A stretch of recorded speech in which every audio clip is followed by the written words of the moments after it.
আজকে দেশি মুরগি রান্না করব। প্রথমে দিয়ে দিলাম তেল, গরম মশলা, পেঁয়াজ, মরিচ। এখন এগুলো আমি সুন্দর করে ভেজে নেব। পেঁয়াজগুলো আমার ভাজা হয়ে গেছে। এখন দিয়ে দেব আমি আদা বাটা, রসুন বাটা, জিরা বাটা। এগুলো আমি পরিমাণ মতো দিয়ে দিয়েছি। বাটির ভিতরে একটু মশলা ছিল, তাই বাটিটা একটু পানি দিয়ে ধুয়ে দিলাম। দিয়ে দিলাম পরিমাণ মতো লবণ, হলুদের গুঁড়া, মরিচের গুঁড়া। এগুলো এখন আমি ভালো করে কষিয়ে নেব। কষানোর জন্য দিয়ে দিলাম একটু পানি।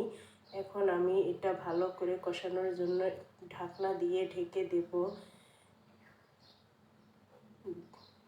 2 মিনিট পরে আবার আসলাম। আমার মশলাটা কষানো হয়ে গেছে। এখন দিয়ে দিলাম মুরগির মাংস। এটা আমি সুন্দর করে কষিয়ে নেব। কষানোর জন্য আমি ঢাকনা দিয়ে ঢেকে দিলাম। আবার আসলাম 5 মিনিট পর।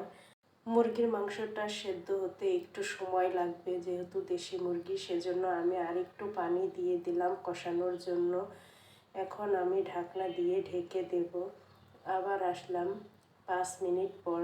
এখন আমি দিয়ে দেব আলু। নতুন আলু দিয়েছি। এখন আলু দিয়ে আবার আমি ঢাকনা দিয়ে ঢেকে দেব। আবারও আসলাম 5 মিনিট পরে। আমার মুরগির মাংসটা কষানো হয়ে গেছে। যেহেতু আমি ঝোল করে রান্না করব, সেই জন্য দিয়ে দিলাম আরও একটু পানি। আবারও আসলাম 15 মিনিট পরে। আমার মুরগির মাংসটা রান্না হয়ে গেছে। এখন আমি দিয়ে দিলাম একটু ভাজা জিরার গুঁড়া।